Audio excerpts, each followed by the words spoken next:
Assalamualaikum warahmatullahi wabarakatuh dan salam sejahtera.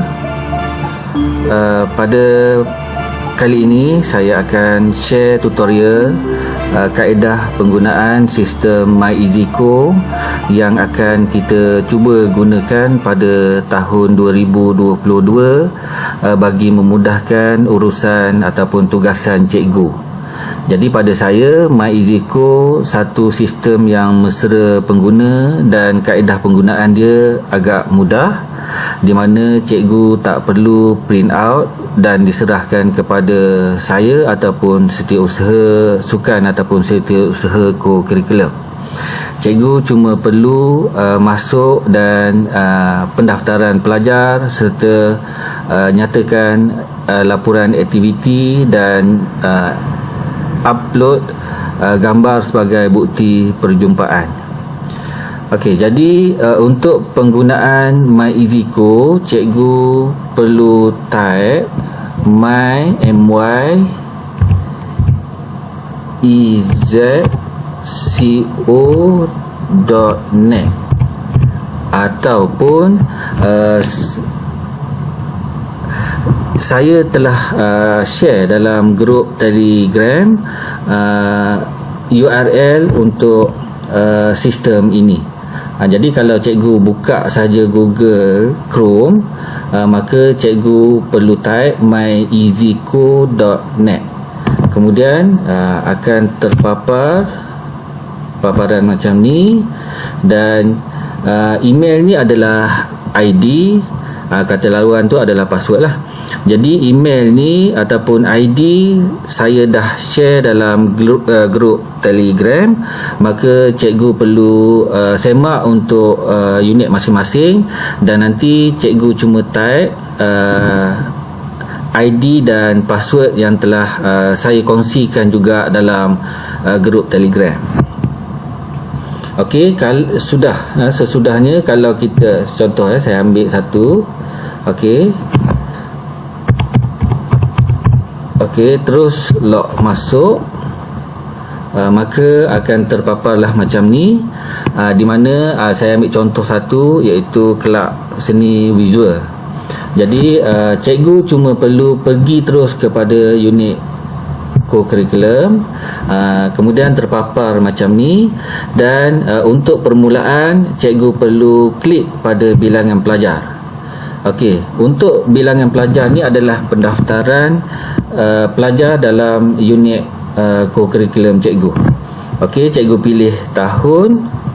Jadi saya ambil contoh tingkatan 4. Kemudian terpapar kelas, jadi saya ambil artistik. Kemudian terus ada jumlah ataupun senarai pelajar dalam kelas 4 artistik.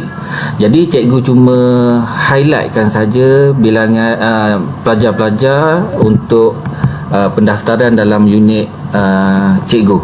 Kemudian seterusnya cikgu cuma perlu save ataupun simpan. Dia secara automatik akan terus ada dalam sistem.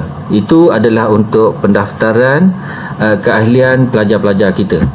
Kemudian setelah selesai mendaftar, maka untuk berikutnya bagi aktiviti. Okey, jadi cikgu klik saja laporan aktiviti dan type nama aktiviti, lokasi, peringkat. Peringkat ni sama ada peringkat sekolah ataupun berikutnya lah. Kategori, jadi kategori dia ada dua, iaitu pertandingan ataupun bukan pertandingan. Kemudian tarikh pada perjumpaan yang cikgu adakan lah. Okey, kemudian pengisian apa yang cikgu buat. Jadi kalau yang perjumpaan pertama tu biasanya kita akan adakan mesyuarat agung dan perbincangan aktiviti. Jadi kalau ada dua, cikgu tulis dua lah. Kalau tiga dan berikutnya lah. Kemudian refleksi, terpulang pada cikgu sama ada cikgu nak tulis ataupun tidak. Begitu juga dengan cadangan penambahbaikan. Jika perlu, cikgu boleh tulis. Kalau tak perlu, maka biarkan saja kosong. Kemudian untuk bukti, cikgu perlu upload gambar seperti mana yang telah saya nyatakan sebelum tadi. Silalah ambil gambar semasa mengadakan aktiviti sebagai bukti. Jadi cikgu hanya perlu upload gambar tersebut dalam paparan yang inilah. Kemudian penglibatan guru. Bagi penglibatan guru memang kat sini kosong sebab memandangkan ini adalah projek rintis kita. Jadi saya cuma daftarkan cikgu seorang saja dalam unit co-curriculum. Jadi ahli-ahli lain memang saya belum daftarkan. Tapi kalau kita anggap sistem ni sangat bagus, maka pada tahun-tahun berikutnya saya akan buat dengan lebih baik lagi, dan kita akan cuba buatlah penambahbaikan. Seterusnya untuk penglibatan pelajar, dekat sini memang paparan dia kosong sebab kita tak pilih lagi ahli kita. Tapi kalau kita dah pilih, dekat sini dia akan terpapar semua sekali pelajar-pelajar kita yang terlibat ataupun yang menjadi ahli dalam unit kita. Dan akhir sekali, cikgu perlu simpan. Okey, bila dah simpan, nanti admin sama ada saya ataupun SU Koko ataupun SU Sukan boleh buka untuk rekod dan boleh print out untuk disimpan dalam file. Okey, jadi kita akan cuba yang terbaik untuk tahun ini. Jadi saya rasa itu sahaja tutorial untuk penggunaan sistem MyEasyCo yang saya harap kita sama-sama buat bagi memudahkan tugasan cikgu. Sekian. Assalamualaikum warahmatullahi wabarakatuh.